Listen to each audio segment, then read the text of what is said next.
स्वामी जी, मेरा प्रश्न ये है कि परसों आपने जो करवाया था ना, उसमें मुझे ये लग रहा था कि मैं यहाँ कुछ जम गया है।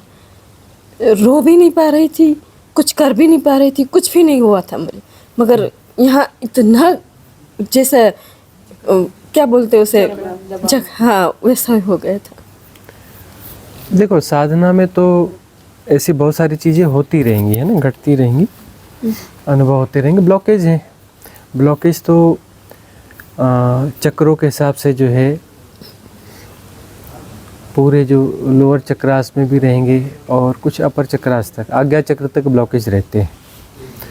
तो ब्लॉकेज जब भी खुलने की स्थिति आएगी तो सहजता से तो खुलेंगे नहीं, है ना। उसमें साइकोसोमेटिक इफ़ेक्ट्स आएंगे ही आएंगे, शरीर और मन में उसके इफ़ेक्ट्स आएंगे ही आएंगे।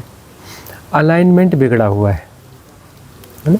अलाइनमेंट, रीअलाइनमेंट जब होगा, उसका राइट अलाइनमेंट होगा, इस प्रोसेस के बीच में तकलीफ़ें होंगी, बड़ी स्वाभाविक सी घटना है। अब साधकों के साथ ऐसा होता है कि छोटे छोटे अनुभव भी होते हैं, तो हर अनुभव के बारे में ब्यौरे चाहते हैं कि इसका मतलब क्या होता है, उसका मतलब क्या होता है, उसका मतलब क्या होता है। ऐसे हज़ारों अनुभव आएंगे, इनके अर्थ निकालना चाहते हैं, मतलब समझना चाहते हैं। समझना कौन चाहता है? मन समझना चाहता है। और हम मन से बाहर छलांग लेने की बात कर रहे हैं। साधना का मतलब मन के बाहर छलांग लेना है, और मन चाहता है मुझे हर चीज़ समझाओ। साधना का अर्थ यह होता है कि हम कुछ ऐसा करना चाहते हैं जो मन की समझ में ना आए, है ना। और मन जो डायरेक्शंस दे रहा है, उस डायरेक्शंस को फॉलो नहीं करना चाहते। कौन से डायरेक्शंस? मन की बात यहाँ चल रही है। कौन से मन की बात चल रही है? सबकॉन्शियस माइंड की। और सबकॉन्शियस माइंड के डायरेक्शंस की बात चल रही है, मतलब वह जो धारणागत रूप से जैसा चाहता है। साधना की सबसे बड़ी समस्या क्या है? साधना की सबसे बड़ी समस्या है रिएक्शन। मतलब जो बाधा पड़ती है साधना में, वो बाधा कौन सी है? रिएक्शन, प्रतिक्रिया। कुछ भी होता है तो हम हर चीज़ की प्रतिक्रिया करना चाहते हैं, और रिलेवेंट है या नहीं, हमारे जीवन में उसका उपयोग है या नहीं है, वो मौजूद है या नहीं है, सवाल नहीं है। हम हर चीज़ पे रिएक्ट करना चाहते हैं। ये आदत जो है बहुत ज़्यादा हो गई है। अब यहाँ जो है पक्षी गीत गा रहा है तो आनंद ले सकते हैं, लेकिन हम उसको वो करेंगे, ये तोता तो नहीं है, ये फलाना तो नहीं है, रिएक्ट करेंगे, समझना चाहेंगे। अब ये सामने हरियाली और पेड़ सुंदर दिख रहे हैं तो हम रिएक्ट करेंगे, हाँ है। ये आम के पेड़ दिख रहे हैं, हाँ हाँ मोर आई हुई है, मोर आई हुई है, बोर आया हुआ है आम। कौन सा आम है, कहाँ बिकता होगा, कितने आम होते होंगे यहाँ पर। मतलब जो देखा जाना चाहिए, जो देखा जा रहा है सहजता से, वहाँ पर मन बीच में आ जाएगा, उसको पूरा समझना चाहेगा, क्या होता है, कैसे होता है, कहाँ जाता है। अब उसका हमारे जीवन में उपयोग है या नहीं है, उसका सवाल ही नहीं है। मन जो है आदतन हर चीज़ पर रिएक्ट करना चाहता है, हर चीज़ को समझना चाहता है। अब इसमें हम नहीं कह रहे कि गलत है कि यहाँ ऐसा हुआ तो क्या हुआ। हम आपको बार बार ये समझा रहे हैं कि अनुभव बहुत सारे आएंगे, अनुभव आएंगे और जाएंगे। अनुभव को समझने की कोशिश करोगे, और तो फिर मन को एक कारण दे दिया हमने कि हम इसको समझेंगे फिर आगे बढ़ेंगे। और वो जब तक समझेगा, सेटिस्फाइड होगा, कालक्षेप होगा। समय जो है, समय क्रिएट किया, समय के जाल में फंसे मतलब मन मजबूत हुआ। समय के जाल में फंस रहे मतलब मन मजबूत हुआ ना, क्योंकि समय और मन एक ही है, दो नहीं है। मन ही समय है, समय मन है। और समय भी झूठ है और मन भी झूठ है, दोनों झूठ है। अब जो है, जो भी अनुभव आते हैं आने दो, स्वीकार करो अनुभव आया कि यहाँ कुछ हुआ, ब्लॉकेज है, फंसा है, और धीरे धीरे क्लियर होगा। अब ये होता है कि नहीं हमको इसलिए समझना ज़रूरी है, कहीं इससे हमारा नुकसान तो नहीं हो जाएगा, इससे हम कहीं वो मर तो नहीं जाएंगे, यहाँ कुछ फंसेगा फंस जाएगा और हम मर तो नहीं जाएंगे। ऐसा ही हो रहा था। ऐसा होता है ना, मर तो नहीं जाएंगे, कुछ ऐसा तो नहीं हो जाएगा, वैसा तो नहीं हो जाएगा। तो मरने का भय जो है बहुत ज़्यादा रहता है। अब साधना में यह बात तो शुरू से ही उसके लिए मानसिक तैयारी कर लेनी चाहिए। मन ही बाधा बन रहा है ना, तो मानसिक तैयारी करो। मानसिक तैयारी मतलब मन सबकॉन्शियस माइंड में डाल दो कि ज़्यादा से ज़्यादा क्या होगा, मर जाएंगे ना, चलेगा। मरेंगे तो वैसे भी, कितने बार पैदा हुए, कितने बार मर गए, बात तो बन नहीं रही है ना। अब बात बनाते बनाते मर गए तो ज़्यादा अच्छी बात है, मरना तो है ही ना। और क्या गारंटी है कल की कि नहीं मरेंगे, अगले क्षण की क्या गारंटी है। और कितनी भी गारंटी कर लो, कितना जियोगे अब, 10-20 साल, 25 साल, बस उतना है ना, 10-20-25 साल मैक्सिमम। लेकिन कोई गारंटी नहीं है 25 साल की, है ना। 25 सेकंड की भी गारंटी नहीं है, गारंटी कुछ भी नहीं है। तो जो है मन को पहली बात वर्स्ट स्थिति के लिए राजी कर लो। जो भी वर्स्ट स्थिति है ना, उसके लिए राजी कर लो। ज़्यादा से ज़्यादा क्या होगा, मर जाएंगे, मर जाएंगे तो मर जाएंगे। इसीलिए गुरु गोरक्षनाथ जी कहते हैं, मरो है जोगी मरो, मरो मरण है मीठा, तिस मरनी मरो, जिस मरनी गोरख मरी दीठा। मतलब मरने की तैयारी पहले से ही रखो, है ना? मरने का डर सबसे बड़ा भय है, सबसे बड़ा भय। वर्स्ट स्थिति के लिए तुमने तैयार हो गए तो फिर बीच की स्थितियां तुम्हें फिर परेशान नहीं करेंगी। साधना में जाने पर सबसे बड़ा भय मृत्यु का भय होता है, और मृत्यु तो भीतर घटेगी ही घटेगी। ये शरीर की मृत्यु अलग बात है, आंतरिक मृत्यु घटेगी घटेगी, लेकिन हम कह रहे हैं कि शरीर की मृत्यु के लिए भी तैयार रहो। ज़्यादा से ज़्यादा क्या होगा, शरीर मरेगा, अब मरना तो है ही है ना।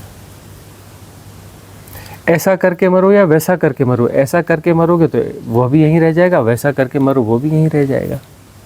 तुम कुछ भी करके मरो, जो छूटना है वो छूट जाएगा, रह जाएगा। कितने भी एसोसिएशन करो, कितने भी मोह माया पालो, जो छूटना है वो छूट ही जाएगा, है ना। तो मन को जो है इस बात के लिए राजी कर लेना है। साधक कौन है, गीता में कृष्ण क्या कहते हैं, योगी कौन है, जो प्रतिक्षण अपनी मृत्यु को याद रखता है और मृत्यु के लिए तैयार रहता है। 100% एग्री, डेथ के लिए 100% तैयार रहता है। और मतलब यह कि अगला क्षण मृत्यु का क्षण हो सकता है ना, उसके लिए तैयार है, उससे भागेगा नहीं, उसको रोकेगा नहीं, मृत्यु को भगाना नहीं चाहेगा, बस स्वीकार करेगा। मतलब जैसा का तैसा होगा, जान लेंगे, है ना। अंततः साधना क्या है कि शरीर जब छूटेगा उस समय उसको जैसा का तैसा जानना है, शरीर को जैसा का तैसा जानना, जो घटना घटी उसको जैसा का तैसा जानना है। शरीर के साथ एसोसिएशन टूटेगा तो टूट रहा है, स्वीकार है। स्वीकार है तो घबराओगे नहीं, घबराओगे नहीं तो बेहोश नहीं होगे, नहीं तो ज़्यादातर लोग बेहोश हो जाते हैं। 99.99% जो है आधा पौना घंटा पहले बेहोश हो जाते हैं, कोई 20 मिनट पहले, कोई आधा घंटा पहले, कोई पौन घंटा पहले बेहोश हो जाता है। ऐसी स्थिति आ जाती है कि लगता है कि मर गया अभी है, और डेकार्डिनॉन का इंजेक्शन लगा दो, उठ के बैठ जाता है। थोड़ी देर तक मस्त बात करेगा उसके प्रभाव में, और अचानक गिर के फिर मर जाएगा। मृत्यु जो थी अब आने वाली है, मृत्यु कुछ समय बाकी है, लेकिन बेहोश हो गए। जब अंदर से हमारी आंतरिक सत्ता को तो पता चल जाता है ना। बहुत सारे लोग बता देते हैं कि 6 महीने बाद मेरी मृत्यु, 6 महीने पहले इंडिकेशंस आने चालू हो जाते हैं, 6 महीने पहले इंडिकेशंस चालू हो जाते हैं।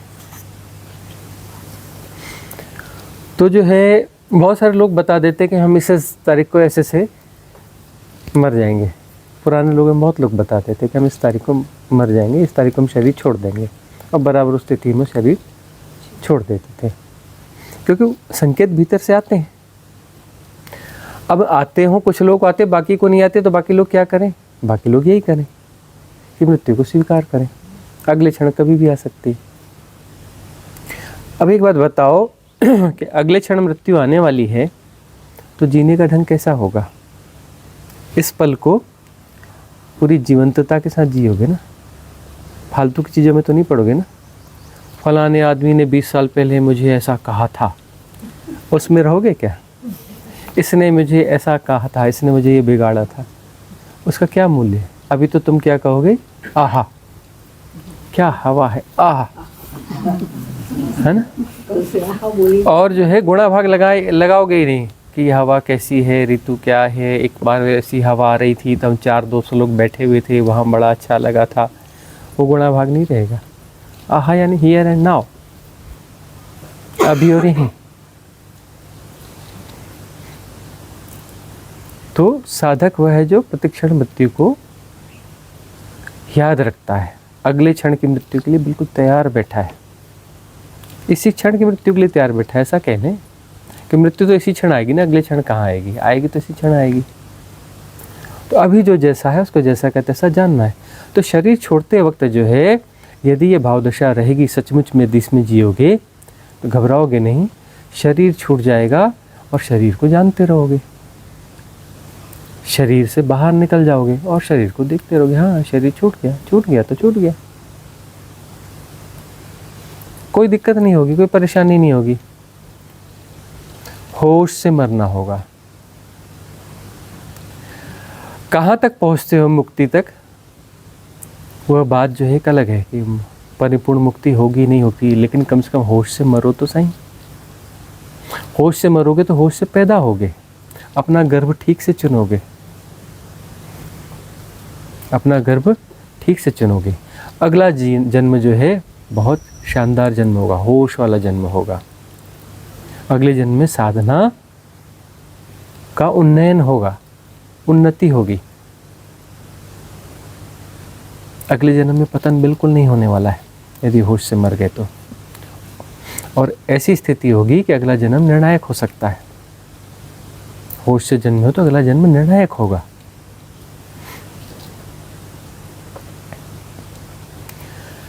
तो उसकी शुरुआत कहाँ से करनी है कि व्यर्थ की जो प्रतिक्रियाएं हैं, इन प्रतिक्रियाओं से बचो और हर चीज़ को समझने की कोशिश मत करो। हर चीज़ को हम समझना चाहते हैं, कैसा पागलपन है। Too much data, too much है ना इन्फॉर्मेशन। ये इस युग की सबसे बड़ी बुराई क्या है? Too much information. बहुत ज़्यादा इन्फॉर्मेशन। इसको हम सत्य मूल्यवान मान रहे हैं, सत्य मान रहे हैं। मूल्यवान मतलब सत्य। बहुत ज़्यादा मूल्य दे रहे हैं, अंदर गार्बेज भरे जा रहे हैं।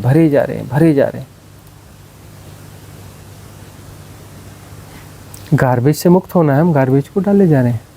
गार्बेज बटोरना जो है वो सफलता की निशानी, अच्छे व्यक्तित्व की निशानी बन जाती है। पर्सनालिटी डेवलपमेंट में जो है इन्फॉर्मेशंस को भी माना जा रहा है। वो हिप्नोटिज्म है, एक मास हिप्नोटिज्म है। गार्बेज को तो बाहर निकाल के फेंकना है। तो प्रतिक्रियाएं हर जगह पे आवश्यक नहीं है। 99% जो प्रतिक्रियाएं कर रहे हो गैर मौजूद हैं, उसकी ज़रूरत ही नहीं है। उसके बगैर जीवन बड़े अच्छे से चलेगा और ज़्यादा अच्छे से चलेगा। वास्तव में वही जीवन होगा। प्रतिक्रिया करके हियर एंड नाउ को मिस कर देते तो जीवन जी ही नहीं पाते। अब यहाँ बैठे हैं मज़े से, अपन आराम से बैठे हैं, तो किसी प्रतिक्रिया की ज़रूरत ही नहीं है। रिलैक्स, कुछ करने की ज़रूरत ही नहीं है। लेकिन हम कुछ न कुछ करते रहेंगे, मानसिक रूप से कुछ न कुछ एक्टिविटी करते रहेंगे। सामने जो कुछ घट रहा है उसको प्रतिक्रिया करेंगे, और जैसे ही प्रतिक्रिया करते हैं तो सबकॉन्शियस माइंड को एक्सेस हैंड ओवर कर देते हैं। उसको एक्सेस मिल गया, कोई ना कोई उससे संबंधित धारणा होगी, उसकी उदीर्णा हो जाएगी। पूरा प्रोग्राम बना हुआ है, वो तो पैटर्न है, उसकी उदीर्णा हो जाएगी। वो सीधे हैक करेगा और अपने डेटास के आधार पर कोई रिलेटेड ट्रूथ और कोई कहानी और ये सब गढ़ना चालू कर देगा। फिल्म बननी चालू, प्रोजेक्शन स्टार्ट। एक्सेस तो हम ही देते हैं ना, प्रतिक्रिया करके हम एक्सेस देते हैं अपने सबकॉन्शियस माइंड के किसी न किसी पैटर्न को एक्सेस देते हैं। एक को भी एक्सेस दे दिया, बात खत्म है। वो ट्रांसफ़र करता चला जाएगा पीछे और पीछे और पीछे, सबको अपना ट्रांसफ़र करता चला जाएगा। एक्सेस हाथ में आने वाला नहीं है। फिर कहीं कुछ होगा तो वो टूटेगा, नींद से उठते हो तो ये मत समझना कि नींद पूरी टूट गई। नींद आंशिक रूप से टूटती है, उतनी टूटती है कि अपना चल फिर सको, नहा धो लो, खाना बना लो, खा लो, ऑफिस का काम कराओ, इतनी नींद टूटती है, पूरा जागरण होता नहीं है।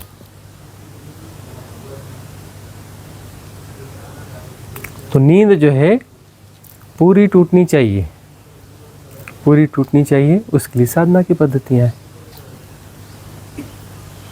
और साधना की पद्धतियाँ यही हैं कि मन को प्रतिक्रिया करने के इस अंधे प्रोसेस से बाहर निकाल देना। प्रतिक्रिया नहीं करनी है।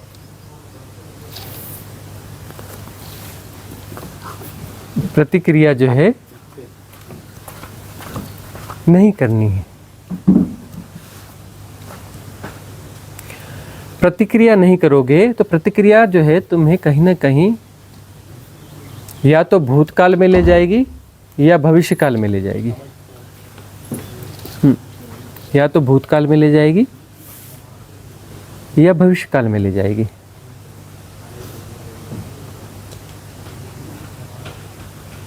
प्रतिक्रिया के चक्कर में बिल्कुल नहीं पड़ना है। मन का मुख्य हथियार ही यही है, प्रतिक्रिया। इसलिए पुरानी जो गहन परंपराएं रही हैं साधना की, उसमें यह सूत्र वाक्य चलता है कि साधु कौन जो निर्णय नहीं देता, जजमेंटल नहीं है। असाधु कौन जो निर्णय देता है, जो जजमेंटल है।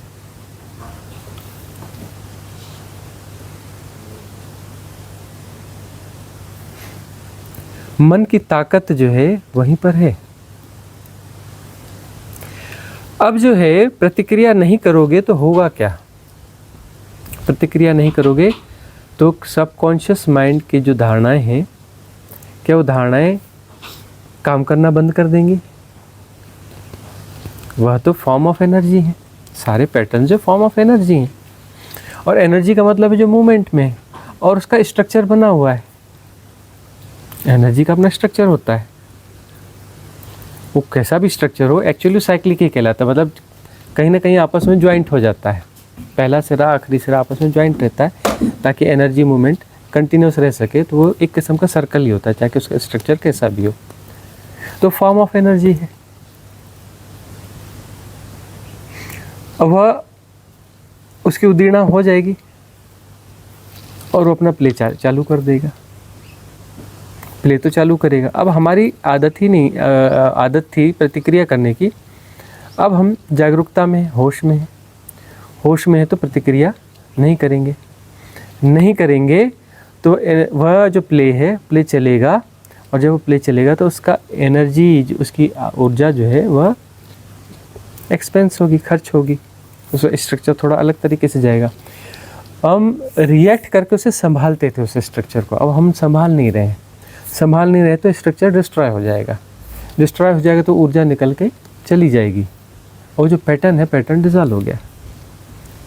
ऊर्जा कहाँ जाएगी? ऊर्जा को जहाँ जाना है वहाँ जाएगी, है ना। वह जो चक्र हैं उन चक्रों को मिल जाएगी। उन चक्रों में जैसा फॉर्म होना चाहिए कॉस्मिक रिदम के अकॉर्डिंग टू कॉस्मिक रिदम, जैसा उसका फॉर्म होना चाहिए, वहाँ पर जो भी डैमेजिंग है उसमें जाके मर्ज हो जाएगी, उसमें ऊर्जा जाके मर्ज हो जाएगी। धीरे धीरे धीरे ऐसी ऊर्जा जो है उसको मिलने लगेगी। दूसरी बात, यदि हम प्रतिक्रिया नहीं कर रहे हैं, हम फॉर्म ऑफ एनर्जी हैं। कॉस्मोस से हम जो है लगातार एनर्जी ले रहे हैं। हमारी फीडिंग चल रही है, हम रॉन्ग फीडिंग्स कर रहे हैं। रॉन्ग फीडिंग बंद कर देंगे तो राइट फीडिंग अपने आप स्टार्ट हो जाएगी अकॉर्डिंग टू कॉस्मिक रिदम। तो जो भी हमारे चक्रास के फॉर्म हैं, जैसे फॉर्म होने चाहिए, कॉस्मिक फॉर्म है, उन वो फॉर्म जो वैसे हील होने चालू हो जाएंगे। चक्रास जो है उनकी हीलिंग स्टार्ट हो जाएगी। इधर वह जो है अशुद्धि दूर होती चली जाएगी। अशुद्धि है, जो धारणा है वह अशुद्धि है, संस्कार अशुद्धि है, वह क्लीन होते चले जाएंगे। और हम जो कॉस्मिक रिदम के अनुकूल ढलते जाएंगे, बनते जाएंगे, बनते जाएंगे। तो जीवन में हमें करने जैसा यह है कि जो भी कर रहे हैं उसमें हियर एंड नाउ रहें, धीरे धीरे रहें। तो उसमें होगा यह कि होश बढ़ता चला जाएगा। जो भी प्रक्रिया है, शरीर की कोई भी गतिविधि, सबसे ज़्यादा एसोसिएशन किसके साथ में? शरीर के साथ में। तो शरीर की कोई भी गतिविधि है, उस गतिविधि के साथ हम होशपूर्ण बने रहें, उसको सिर्फ जानते रहें, प्रतिक्रिया रहित होकर के। तो जो शरीर का मूवमेंट है वो हियर एंड नाउ है। ब्रीदिंग जो है, ब्रीथ जो है, उसका इनहेल एंड एक्सहेलेशन जो है वो हियर एंड नाउ है, अभी और यहीं है। हम अभी और यहीं के साथ में हैं।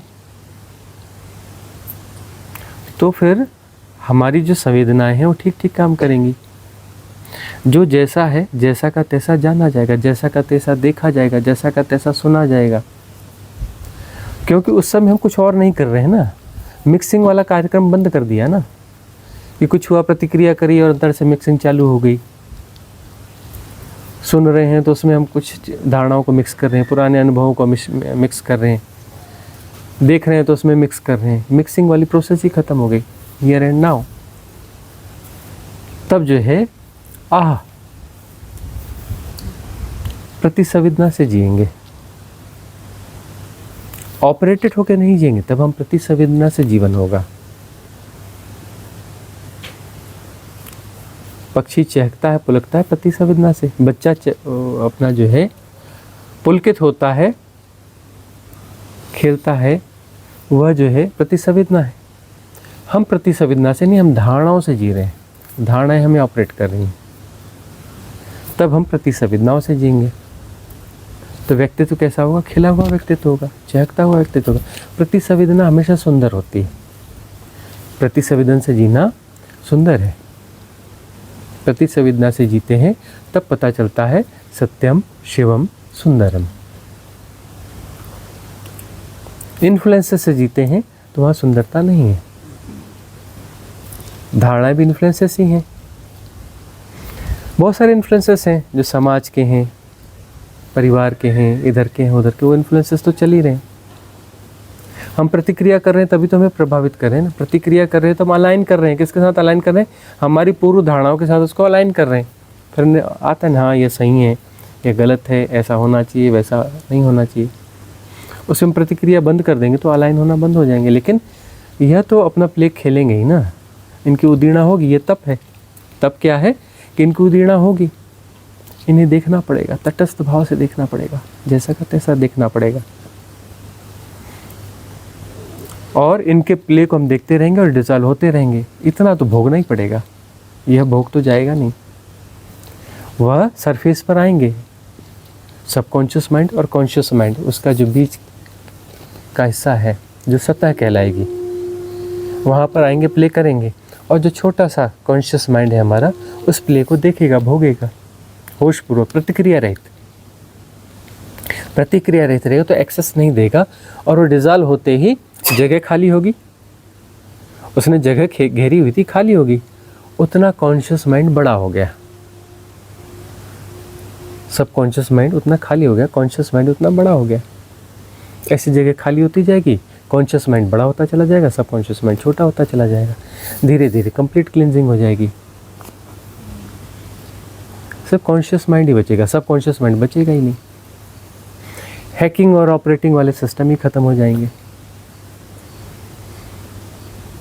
न रहेगा बांस, न बजेगी बांसुरी, कारण ही नहीं बचेगा। कॉज एंड इफेक्ट की श्रृंखला का मामला ही खत्म हो जाएगा। तो ये क्लिंजिंग है और तप यही है।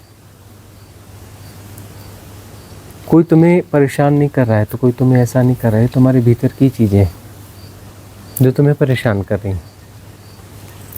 और तप यह है कि तटस्थ भाव से उसे जानते रहो, कूटस्थ रहो, कूटस्थ रहो, तटस्थ रहो। उभरेगा, तटस्थ भाव से जाना रह जाएगा, कूटस्थ जानता रहेगा। और वह क्लिंजिंग होती चली जाएगी, होती चली जाएगी, होती चली जाएगी।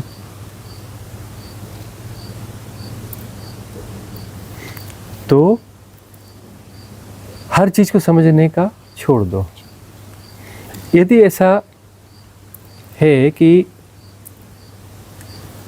प्रतिक्रिया नहीं करोगे, अनुभव आते हैं आने दो, ठहरते हैं ठहरने दो, जाते हैं जाने दो। अनुभव कहाँ से आते हैं, क्या लेना देना, क्यों आते हैं, क्या लेना देना, कब तक ठहरते हैं, क्या लेना देना, कब जाते हैं, क्या लेना देना। मोह मत पालना, अनुभव को दोहराने की कोशिश नहीं करना। आने दो, अपने से आएंगे, अपने से ठहरेंगे, अपने से जाएंगे, जाने दो। अगले अनुभव आएंगे, फिर अगले अनुभव आएंगे, फिर अगले अनुभव आएंगे। अगले अनुभव आ भी नहीं पाते। यह क्या है पहले समझना जरूरी है। और यह अच्छा है तो और दोबारा चाहिए। अरे उसका काम खत्म हो गया, जाने दो, तो अगला आएगा। नहीं, वही चाहिए, वही चाहिए। मन जो है, मन को खेलने का खिलौना मिल गया। खेलो, खेलोगे तो उलझोगे, खेलने से उलझोगे।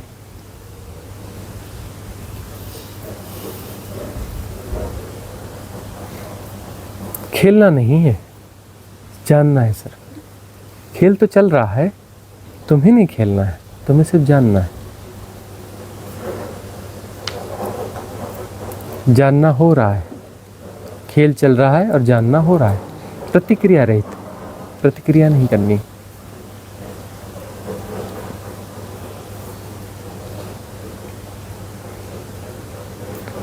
साधना तभी फलीभूत होगी जब प्रतिक्रिया करने की आदत से मुक्त होगे, तभी साधना फलीभूत होगी। रोबोटिक तरीके से प्रतिक्रिया करते हो, है ना।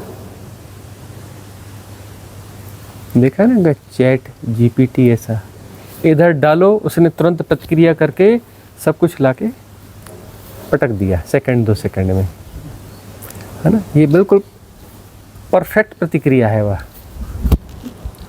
है ना।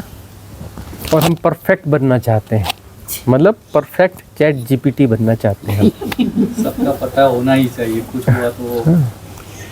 मतलब हम जा कहाँ रहे हैं, हम मनुष्य नहीं बनना चाहते, हम परमात्मा नहीं होना चाहते, हम परफेक्ट चैट जीपीटी बनना चाहते हैं। आकर्षण देखो तो अपने भीतर खंगाल के तो देखो, बनना क्या चाहते हो। कितना मुश्किल होता है ना स्वामी जी के रहना है वो 100, हम 1% भी नहीं है और 100% के साथ रहना है हमको। एक इस प्रकार जो है अपना देखना चाहिए कि वास्तव में हम होना क्या चाहते हैं, हम क्या होना चाहते हैं, ये हमें भीतर खंगाल के देखना चाहिए। हम कौन से परफेक्शन की दिशा में जा रहे हैं, हम किस चीज को अपना परफेक्शन मानते हैं।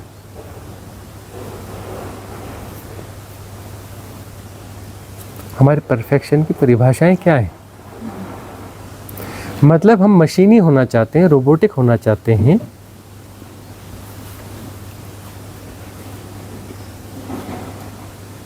ये अपने भीतर देखना चाहिए। तो परफेक्शन की तरफ कभी नहीं जाना। परफेक्शनिस्ट जो है उनको सावधान होने की ज़रूरत है। जो भी परफेक्शनिस्ट है उनको सावधान होने की ज़रूरत है। कहीं वो अपने साथ अन्याय तो नहीं कर रहे हैं, अपने आप को किसी मशीन की तो बनाने की कोशिश नहीं कर रहे हैं। मनुष्य जो है गलतियां करता है और इसका सौंदर्य है। गलतियां करना उसका सौंदर्य है मनुष्य का,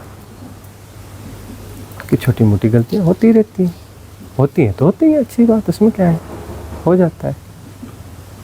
फ्लेक्सिबिलिटी चाहिए ना। कुछ चीज़ें एकदम परफेक्ट नहीं हो पा रही है तो नहीं हो पा रही, तो नहीं हो पा रही, ऐसी हो पाती, ठीक है, एक्सेप्ट इट। सब कुछ एकदम 100% 100% सही परफेक्ट होना चाहिए, ऐसा क्यों होना चाहिए।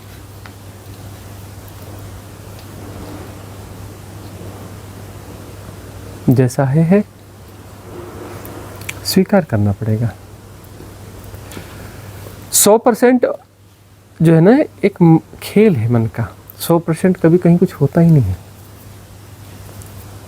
जो परफेक्शनिस्ट भी है ना वो भी देखेगा कि सब कुछ होने वाला, कहीं थोड़ा और ऐसा हो जाता तो और अच्छा हो जाता, थोड़ा और ऐसा हो जाता तो और अच्छा हो जाता। मतलब अभी 100% में बाकी है कुछ। अरे पहले हम समझ नहीं पाए, हमें लग रहा था यह थोड़ा और इतना, अब समझ में आ रहा है कि इतना और इसमें संभावना छुपी हुई है। और कभी कुछ परफेक्ट होता नहीं है। और ऐसे देखो तो सब कुछ परफेक्ट है। एक सिमेट्रिकल गार्डन होता है ना, वो बड़े बड़े कारपोरेट्स बनाते हैं या कई कंट्रीज बनाती हैं, पॉम ट्री और फलाना, एकदम हर चीज़ बिल्कुल सलीकेदार। दोनों तरफ 2 पेड़ होंगे बिल्कुल बराबर साइज़ के, एक जैसे होंगे, इतने ही डिस्टेंस पे अगला होगा, यह होगा, वह होगा, बहुत सुंदर लगेगा कितनी देर के लिए। एक चले जाओ जंगल में, कुछ भी सिमेट्री नहीं है, एक इधर टेढ़ा पेड़ जा रहा है, इधर आड़ा पेड़ जा रहा है, इधर ऐसा जा रहा है, इधर वैसा जा रहा है, कुछ भी सिमेट्री नहीं है। उस जंगल में घूमते रहो। उस सिमेट्री वाले गार्डन में 10, 15, 20 मिनट बाद बोलोगे चलो यार चलते हैं, जाया जाता घंटा भर, है ना। 2-4 बार जाओगे, अरे क्या जाना हो, रहने दो, क्या है वैसा ही तो है। जंगल में जाओगे, घूमते रहो, आराम से बने रहोगे, कोई दिक्कत नहीं होगी। बार बार जाओ, कितने भी बार जाओ, उसमें नवीनता है, नूतनता है, उसमें नवीनता है, नूतनता है।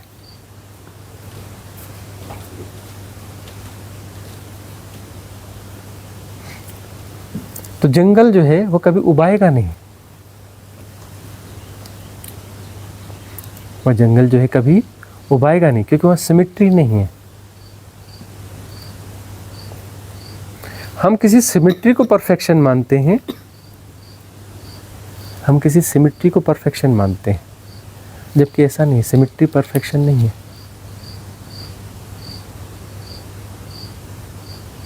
जो जैसा है नेचुरली वह परफेक्शन है, वह परफेक्शन है।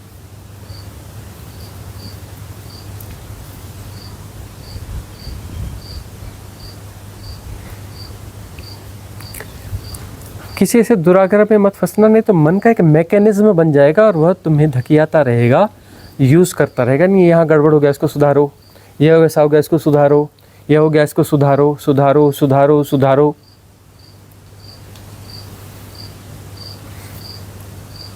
चैन से बैठने ही नहीं देगा, चैन और आराम मिलेगा ही नहीं। जंगल में बैठ जाओ और उस हिसाब से सोचो तो सब गड़बड़ है, और वहाँ आराम से बैठ जाते हो चैन से, वहाँ को सुधारना है नहीं। और वही उसकी खूबसूरती है, उसके आड़े टेढ़ेपन में उसकी खूबसूरती है।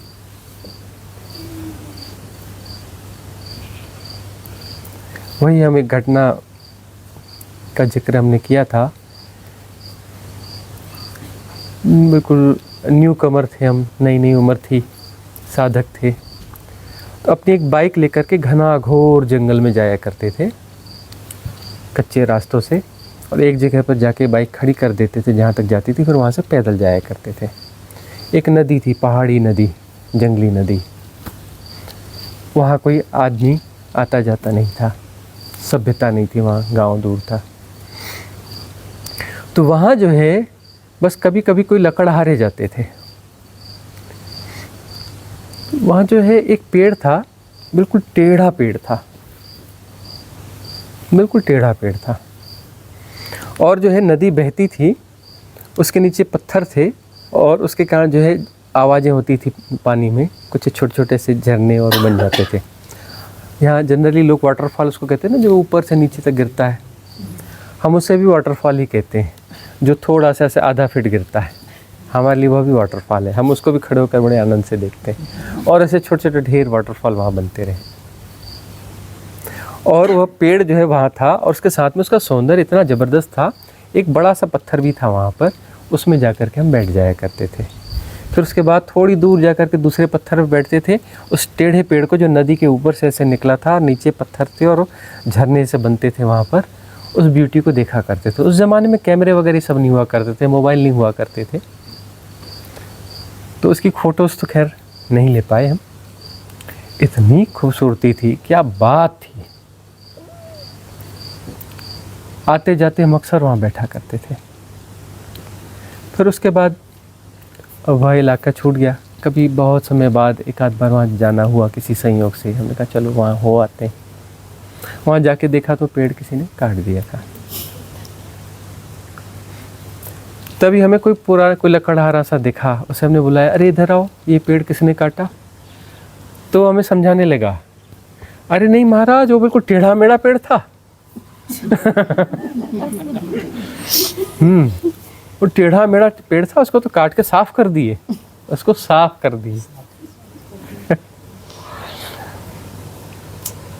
सौंदर्य बोध नहीं था, है ना? कुछ सिमेट्री की धारणा बीच में आ रही होगी, तो ब्यूटी नहीं समझ में आई। उसके टेढ़ेपन में क्या खूबसूरती थी, और उसकी डालियां जो लहरा के ऐसे वहाँ आर्च बनाती थी तरह तरह की,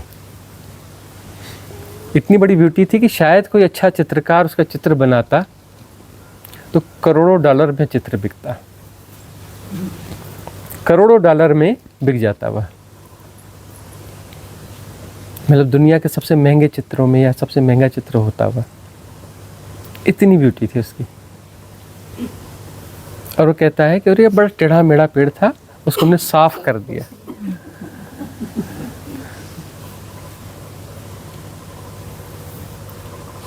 सिमेट्री के सौंदर्य को ढूंढने के चक्कर में मत पड़ना। सृष्टि जैसी है ना, वैसी सुंदर है। उसको सिमेट्री किसी तल पर ठीक है, कहीं थोड़ी होनी चाहिए कि घर बनाना है, ये करना है घर के हिसाब से, लेकिन पूरी दुनिया को सिमेट्री में डालने की कोशिश मत करना।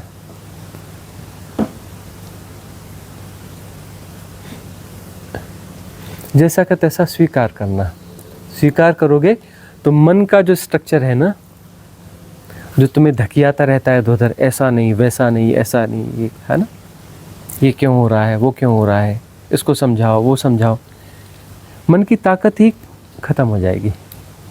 मन की ताकत ही खत्म हो जाएगी। स्वीकार करना आएगा, तब स्वीकार करना आएगा।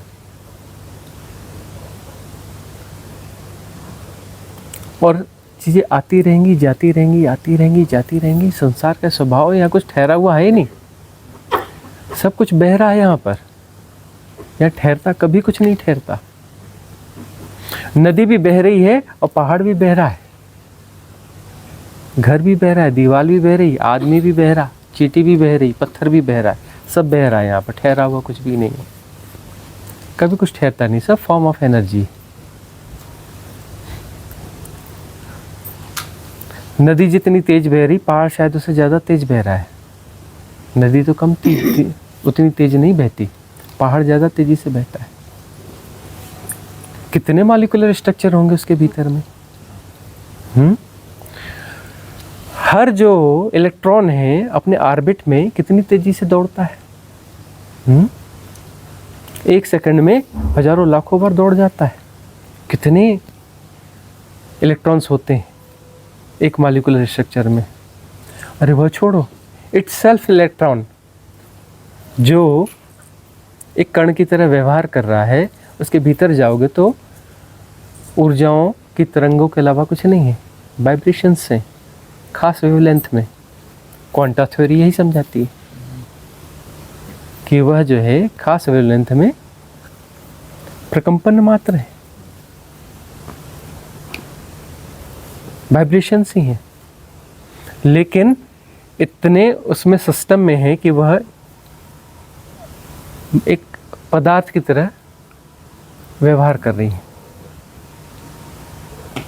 उसका प्रकंपन जो है इतना सिस्टमेटिक है कि वो पदार्थ की तरह व्यवहार कर रही है।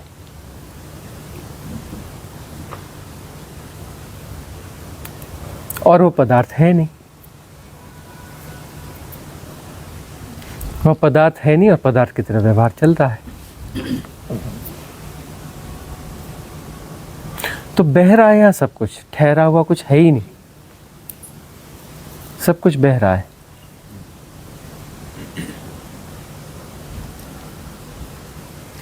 तो यहाँ कुछ ठहराने की कोशिश मत करना, यहाँ कुछ ठहरता नहीं है, बदलता हुआ है, सब कुछ बदलता हुआ है, बहता हुआ है।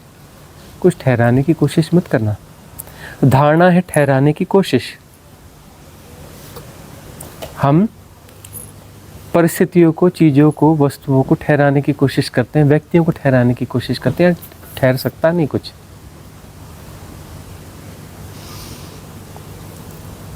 सब बह रहा है, सब बदल रहा है, और इसका सौंदर्य स्वीकार करना है। इसे जैसा का तैसा स्वीकार करना है। तो स्वीकार करते हैं तो इसकी सारी मिस्ट्रीज खुलने लगती हैं। अब तुम समझना भी चाहोगे तो कितना समझोगे? तुम्हारी समझ है कितनी? इसका क्या मतलब होता है, उसका क्या मतलब होता है? टू मच इन्फॉर्मेशन वाले बहुत ज़्यादा इन्फॉर्मेशन बटोर भी लिए तो होगा क्या? ये बहुत ज़्यादा इन्फॉर्मेशन उसकी रिलेटिविटी में है। इस कायनात में जितनी इन्फॉर्मेशन है उसका 0.000 करके 1,00,000 जीरो लगाओगे, उसके बाद 1 लिखोगे तो उतनी भी नहीं है इन्फॉर्मेशन। वो टू मच इन्फॉर्मेशन होने के बावजूद, है ना? जो छोटा मोटा तुम समझ पाते हो उसमें से कुछ थोड़ी बहुत इन्फॉर्मेशन बटोर ली। उसमें हो सकता है कि 10, 20, 25 लाख, 50 लाख पेज, 100 करोड़ पेज की इन्फॉर्मेशन तुम्हारे भीतर आ गई। वो होती कितनी है? कौन सी बहुत बड़ी चीज़ हो गई है?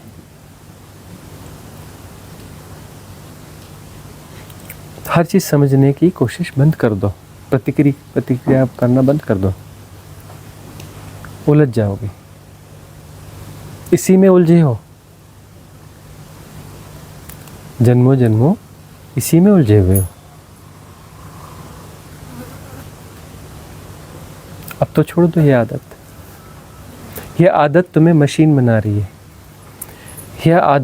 इस आदत से तुम बदलना चाहते हो, परिस्थितियों को अपने कंट्रोल में रखना चाहते हो। कंट्रोल में कौन रखना चाहता है? कोई है जो कंट्रोल में रखना चाहता है, कोई मैं है, कोई सेंटर है जो कंट्रोल में रखना चाहता है। अब मैं है, वही तो समस्या है। जो चीज़ों को समझना चाहता है, व्यवस्थित रखना चाहता है, कंट्रोल में रखना चाहता है, वहीं तो मैं खड़ा हो गया। अब कंट्रोल में रखना नहीं चाहते, समझना नहीं चाहते कि ऐसा ही होना चाहिए, वैसा ही होना चाहिए, यह चीज़ गलत है, यह चीज़ सही है। अब तो मेरा यह तय हो गया, अब तो ऐसा होना ही चाहिए। ये चीज़ तो हम नहीं बदल सकते, ये हम ऐसा नहीं कर सकते। मतलब अपने मैं को तो स्थापित कर लिया ना। मैं को स्थापित कर लिया तो सारी बीमारियाँ स्थापित हो गई। मेरा इतना सब ठीक हो गया, यार कुछ ठीक नहीं हुआ। मैं है तो कुछ भी ठीक नहीं हुआ। आगे पीछे सारी बीमारियाँ वापस आ जाएंगी, है ना? तो दुराग्रह नहीं होने चाहिए, लेकिन आग्रह भी नहीं होने चाहिए। सारे आग्रह दुराग्रह हैं।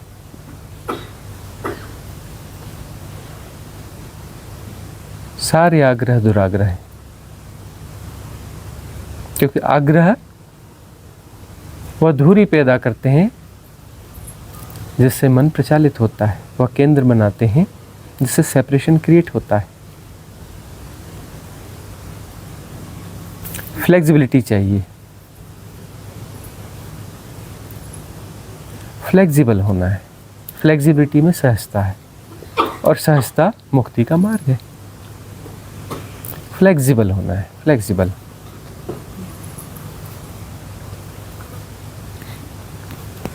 कोई और प्रश्न है? हाँ, प्रणाम स्वामी जी।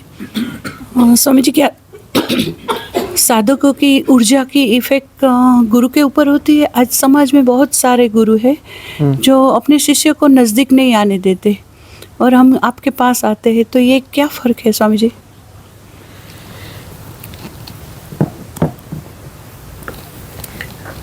जो साधक है, यदि गुरु सहज है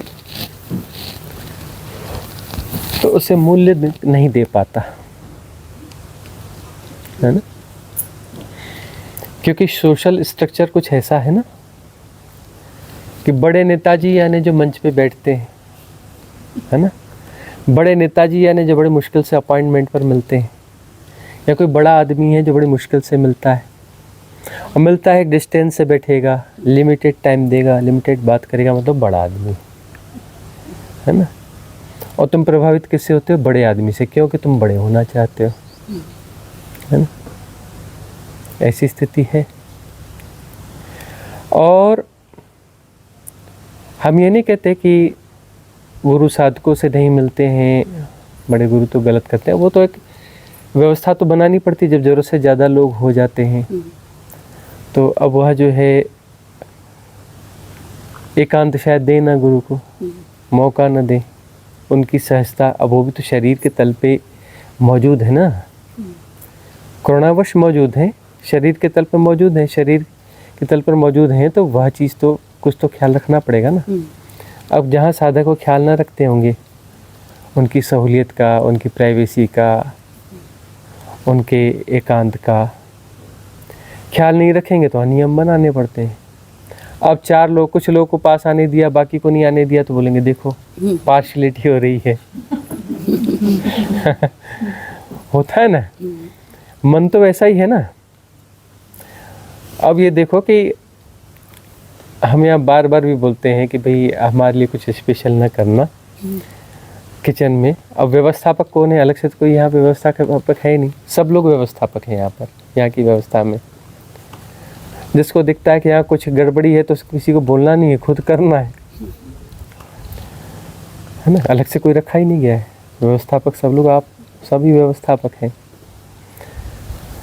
अब जो है हम ब्रेकफास्ट नहीं करते, चाय नहीं पीते, कॉफ़ी नहीं पीते, दूध नहीं पीते, हमें इसको सुबह कुछ खाना नहीं होता। और हमारे लिए वो तो सहज स्थिति है कि सुबह हम सब पानी पीते हैं और वो हमारे लिए बहुत अच्छा है, हमें अच्छा लगता है कि सुबह कुछ नहीं खाना। दोपहर में लंच टाइम पे समझ में आया तो कुछ खा लिया, कभी कम खाते, कभी ज़्यादा खाते, कभी नहीं खाते हैं, ठीक है, वो हमारे लिए सहजता है, हमारी अपनी स्थिति है।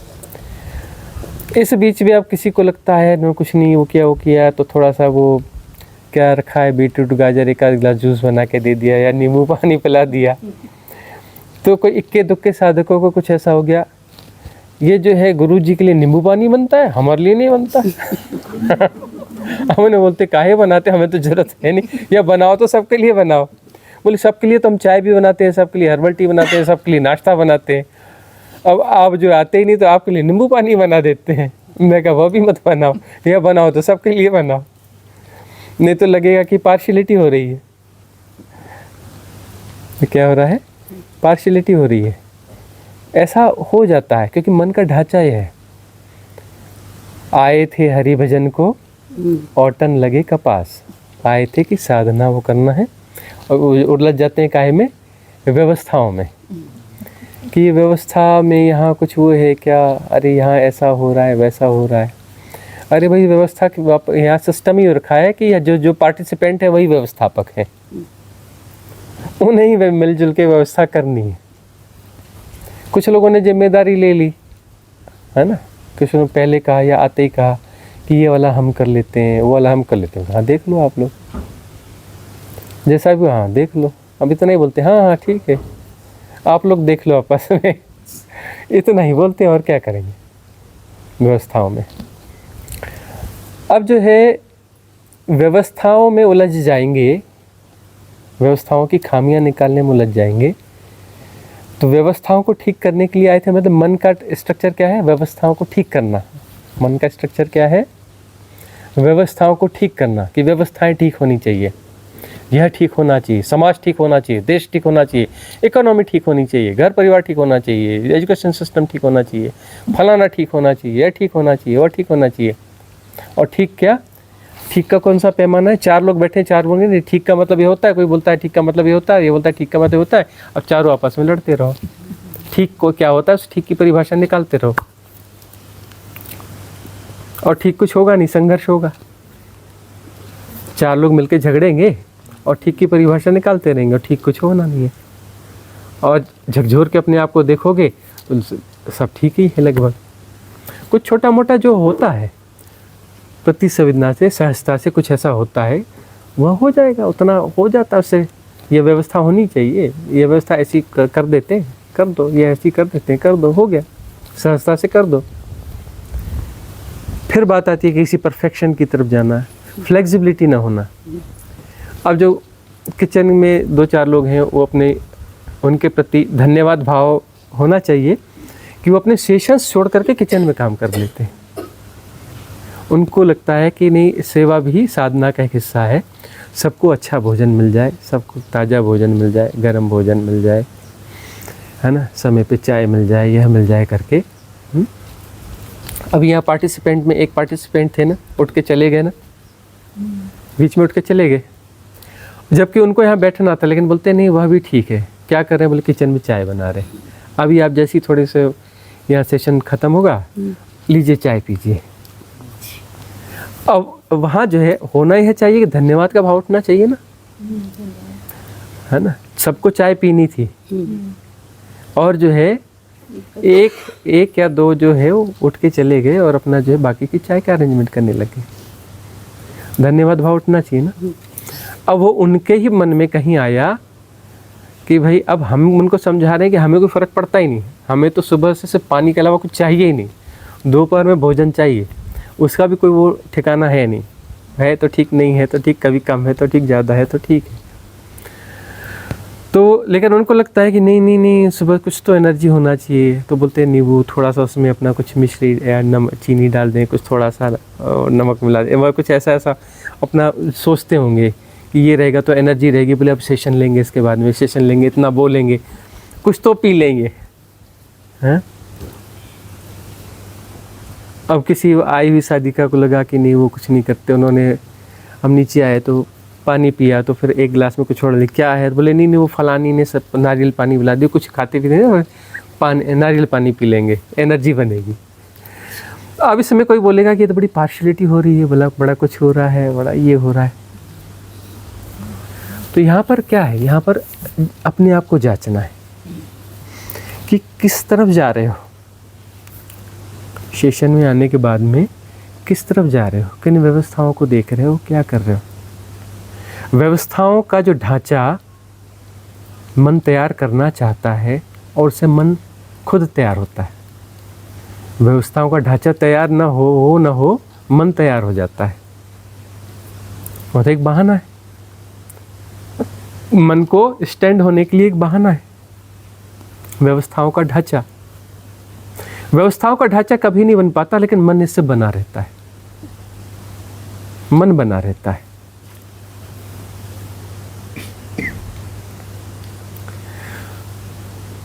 अब यहाँ जागरूकता की जरूरत है कि मन को हम कैसे कैसे मजबूत करते हैं,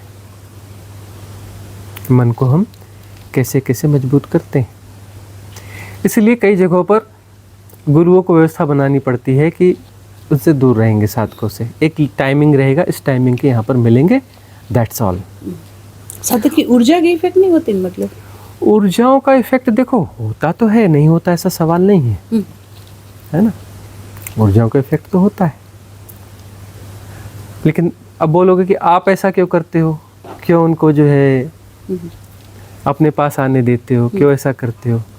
इफेक्ट होता है तो होता है, उसमें क्या है, इफेक्ट होगा और उस इफेक्ट से वो चीज़ें समझ में आएंगी, कुछ समाधान निकल आएगा, कुछ प्रतिसंवेदन निकल आएगा, है ना। कुछ ना कुछ तो घटेगा ना, जो घटेगा सो घटेगा, जो घटेगा सो घटेगा। अब इसमें कुछ ऐसा भी होता है, कुछ ऐसा भी होता है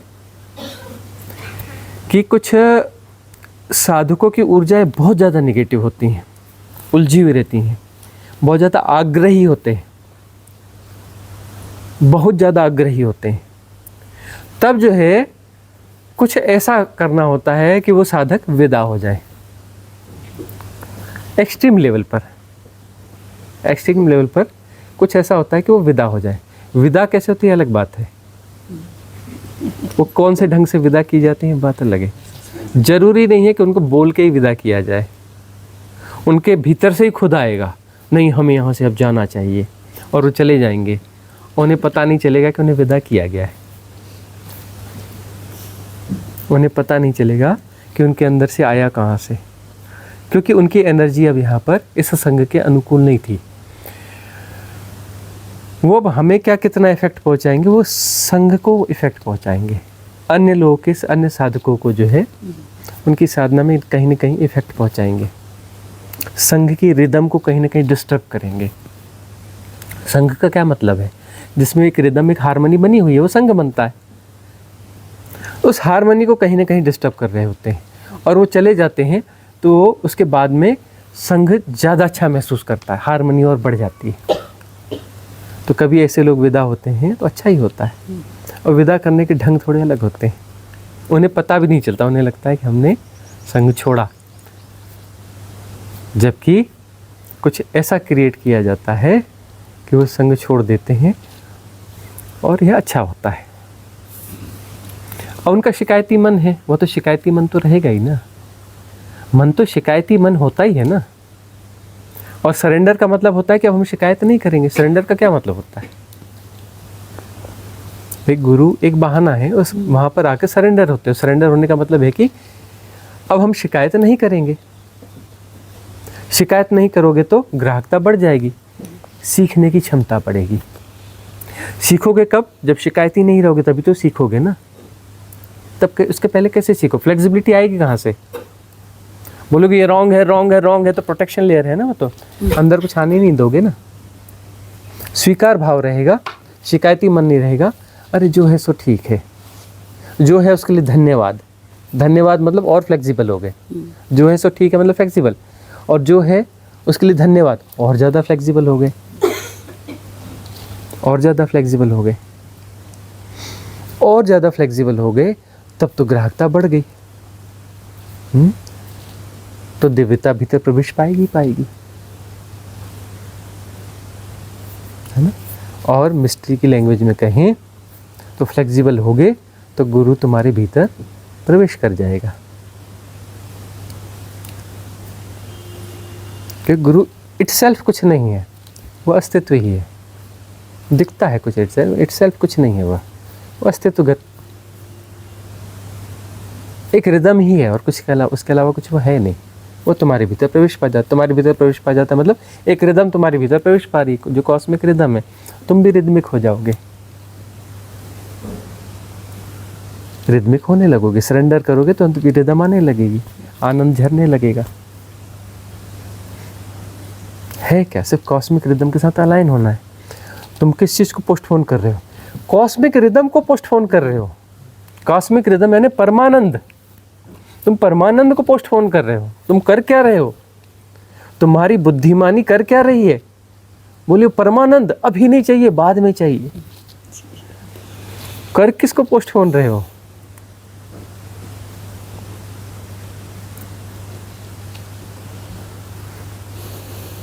यही राइट इंटेलिजेंस तो चाहिए ही कि तुम पोस्टपोन किस चीज को तुम पोस्टपोन कर रहे हो?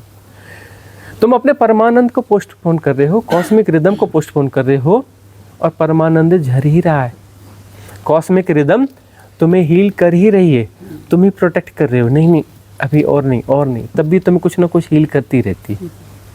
तभी तो संभावना है मुक्ति की। तुम्हारे लाख प्रोटेक्शन के बावजूद तुम्हें थोड़ा थोड़ा तो हील करती रहती है वह। और तुम्हारे ये अपने जस्टिफिकेशंस, तुम्हारी अपनी धारणाएं, तुम्हारे प्रोटेक्शंस, तुम सरेंडर का मतलब ये डाल देते हो, नीचे फेंक देते हो। ये तुमने डाले और तुम फुलफिल हील होना स्टार्ट हो जाते हो, अलाइन होना चालू हो जाते हो।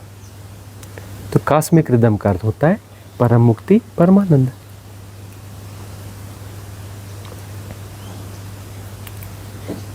और कोई क्वेश्चन है क्या अभी इसे समझ में? हाँ आज सुबह का अनुभव के बारे में बात करें। हाँ बोलिए। स्वामी जी, आज मॉर्निंग में आपने मेडिटेशन करवाया था, तो उसमें मुझे ऐसा अनुभव हुआ कि आपने जितनी बार भी एक्सेल करवाया ना स्वामी जी, उतनी बार मैंने जाना कि मैं विचारों में ही खोया हुआ था। तो मैंने सोचा कि चलो देखते ये विचारों की शुरुआत कैसे होती है। तो स्वामी जी, जब आपने भस्त्रिका करवाई ना, उसके बाद में मैंने देखा कि पहला थोड़ी देर तो ब्लैंक हुआ, उसके बाद में विचार आया, अच्छा ये बहुत अच्छा ब्लैंक हुआ है अभी। फिर दूसरा विचार ऐसा आया कि ये भस्त्रिका तो रोज़ करनी चाहिए। तो ये दो विचार में होश रहा स्वामी जी, उसके बाद में पता नहीं कहाँ खो गया। फिर जैसा आपने एक्सेल करवाया तो फिर होश आया, अरे मैं तो विचारों में खो गया हो। तो ऐसी प्रोसेस स्वामी जी चलती रही। तो ये 5 सेकंड का ही होश आता है, उसके बाद में पता नहीं कहाँ बह जाते। तो ये 24 आवर का होश की बात करें स्वामी जी आप, तो वो कैसे? अभी तो पहली बात ये है कि बीच में सब ब्लैंक हो गया, 4-5 सेकंड के लिए ही हुआ है ना। उस मेडिटेशन के दौरान 10-20 बार हो गया, 5-5 सेकंड का ब्लैंकनेस आई है ना, खालीपन आया, निर्विचार अवस्था आई, इनफाइनाइट वैक्यूमनेस जो है उसके साथ एक हो गए 5-5 सेकंड के लिए। तो पहली बात तो उसके लिए धन्यवाद होना चाहिए, और ग्लिम्स आ गई, पता तो चल गया ना। और वो क्षण कैसे क्षण थे? सहज थे, आनंददायक थे, है ना। कुछ तो पता चला ना, कोई तो ग्लिम्स आई ना। अब यह ग्लिम्स आ गई है, अब इसे फैलाना भर है। जो 5 सेकंड के लिए संभव है वो 24 घंटे के लिए भी संभव हो सकता है ना। विधि तो दी हुई है, अचानक एक्सेल वाली विधि तो दी हुई है। सबसे ज़्यादा हमने इसकी बात करी और हमने कहा है कि यह महानतम विधि है इस एरा की। जो समझ सके सो समझ ले, जो समझ सके समझ ले, इस एरा की महानतम विधि है। और इसके लिए किसी आसन की ज़रूरत नहीं है, किसी शेड्यूल की ज़रूरत नहीं है। कभी भी कहीं भी अचानक जब भी ख्याल आए एक्सेल हो जाना चाहिए, ख्याल आते ही एक्सेल हो चुका होना चाहिए। जब भी 1 घंटे के बाद याद आए, 5 मिनट में याद आए, कभी भी आए और एक्सेल हो जाना चाहिए। इस बार एक्सेल करना है ऐसा नहीं, ख्याल आते एक्सेल हो चुका होना चाहिए। ये तो हम एक सबकॉन्शियस माइंड के पैटर्न के रूप में डाल रहे हैं, एंटीवायरस के रूप में भीतर डाल रहे हैं, है ना। और एक्सेल विदाउट एनी प्रिपरेशन होना चाहिए, मतलब जहाँ से ख्याल आया वहीं से एक्सेल होना चाहिए। उसके पहले कोई प्रिपरेशन नहीं, कोई इनहेल नहीं करना है। जहाँ से ख्याल आया, श्वास इनहेल हो ही रही है, उसको इनहेल कंप्लीट नहीं होने देना है, वहीं से एक्सेल कर देना है। एक्सेल हो ही रही है, वहाँ से एक्सेल को बढ़ा देना है, अचानक उसको एक्सेल को बढ़ा देना है। जहाँ पर भी हो उसको सुधारना नहीं, वहीं से एक्सेल हो जाना चाहिए। जितनी पेट में सांस है बाहर हो जानी चाहिए, 20%, 25%, 30%, जो भी हो, 80%, 70%, 5%, उसको सवाल ही नहीं है कितनी है, वहीं से एक्सेल हो चुका होना चाहिए। जैसे ऐसा एक्सेल करते हो उस पैटर्न को ब्रेक कर देते हो, पैटर्न जो है ब्रेक हो जाता है। क्यों? क्योंकि कोई पैटर्न तुम्हें हैक किए, मतलब तुम्हारे कॉन्शियस माइंड को हैक किए हुए, तो उसको हैक करने से पहले तुम्हारी ब्रीथ को हैक करना पड़ता है। तुम्हारी ब्रीथ को हैक किए बगैर कोई पैटर्न तुम्हें ऑपरेट कर नहीं सकता। तो पहले तुम्हारी ब्रीथ को हैक करता है, और तुमने अचानक एक्सेल किया तो उस पैटर्न को डिस्ट्रॉय कर दिया, हैकिंग को तोड़ दिया। हैकिंग को तोड़ दिया, कॉन्शियस हो गए, निर्विचार अवस्था आ गई। तुम्हारा जो कॉन्शियस माइंड है वो अपनी प्योर फॉर्म में आ जाता है। फिर जब तक अगला कोई पैटर्न उसे हैक न करे, तुम्हारी ब्रीथ और उसको हैक न करे, तो फिर जो है श्वास का आना जाना जानते रहो। श्वास का आना जाना जानते रहोगे। इसकी रिदम यदि बिगड़ेगी नहीं तो हैकिंग नहीं हो सकती। हैकिंग के लिए इसकी रिदम को बिगाड़ना जरूरी है। जो भी पैटर्न है अपने अकॉर्डिंग इसको चेंज कर देगा। इसलिए विधि दी हुई है, इसलिए आज यह विधि घटी है।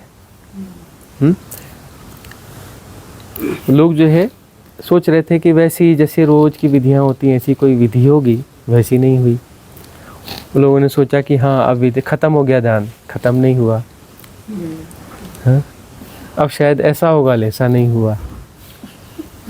ठीक है ना, गुणा भाग चलते रहे और वो चलता रहा। आज स्वामी जी इतना लंबा ध्यान करा तो पता चला कि ये कैसे प्रोसेस होती है, कैसे खो जाते हैं वो सब।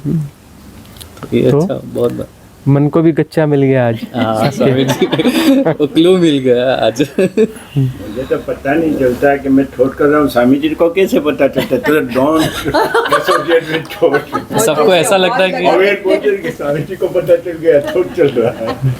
स्वामी जैसे चुपके भी कर सकते हैं ना, कहीं किसी बीच में बैठे और एक सेट कर दे, ऐसे चलता है ना। एक्सेल तो कहीं आवाज जॉब से करते करते कर सकते हो, चलते फिरते कर सकते हो, खाना खाते कर सकते हो, बातचीत करते कर सकते हो, ड्यूटी करते हुए कर सकते हो। इतना सा अचानक कर लिया। कई बार तो स्वामी जी अंदर से आपकी आवाज विचार आती है, आवेगा सब। अवेयर ऐसा करके आपकी आवाज आती है, तो हम अवेयर हो जाते हैं। ये सबकॉन्शियस माइंड में ऐसे पैटर्न डाले जाते हैं। सबकॉन्शियस माइंड में ये सब जो है ये चीज़ें डाली जाए, एंटीवायरस की तरह ये चीज़ें डाली जाती हैं।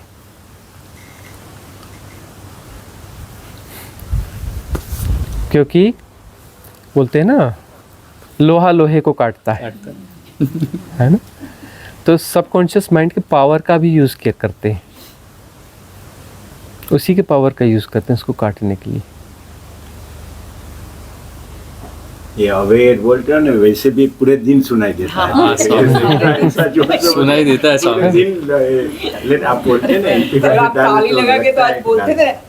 डाल दिया आपने, ऐसा लगता है। और नींद आती है तब तो बहुत लगता है। तो यही गौर से देखो, तो गुरु है, सतगुरु है, ये कौन है? एक देशना है। और देशना जो तुम्हारे भीतर प्रवेश कर जाती है, बाकी सब कुछ साफ कर देती है। और उसके बाद में फिर एक दूसरी देशना आती है, एक डंडा आता है कि मुझे भी छोड़ दो। गुरु अंततः तुम्हें खुद से भी मुक्त करवाएगा। स्वामी जी, यहाँ पे ऐसा सुना है कि कहते हैं कि गुरु से बड़ा गुरु का कार्य होता है। तो स्वामी जी, कल जो थोड़ा बहुत कार्य किया था तो उसमें ऐसा लगा कि बहुत आनंद आ रहा है स्वामी जी। तो कार्य में भी बहुत मज़ा आ रहा है, आनंद आ रहा है स्वामी। हाँ, ये सेवा जो है ना, अब यहाँ पर जो है सेवा करोगे, बदले में कुछ मिलने वाला है नहीं। निष्काम सेवा, निष्काम कर्म, गीता में सुन तो लिया है। अब यहाँ पर सभी पार्टिसिपेंट हैं और सभी व्यवस्थापक हैं। तो कुछ लोग जो है निष्काम सेवा में लगे रहते हैं, मालूम इसके बदले में कुछ मिलने जुलने वाला कुछ भी नहीं है, लेकिन उनका करना आनंद है। तो उस निष्काम सेवा में जहाँ फल की इच्छा नहीं है तो वह साधना हो जाती है। निष्काम सेवा साधना है, वह हियर एंड नाउ होगी, उसमें कोई गुणा भाग है ही नहीं ना। गुणा भाग नहीं है तो वह साधना है, सघन साधना है।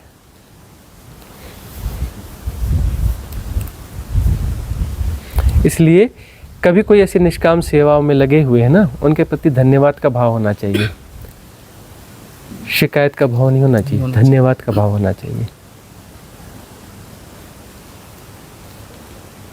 तो आज की सभा यहाँ समाप्त करें।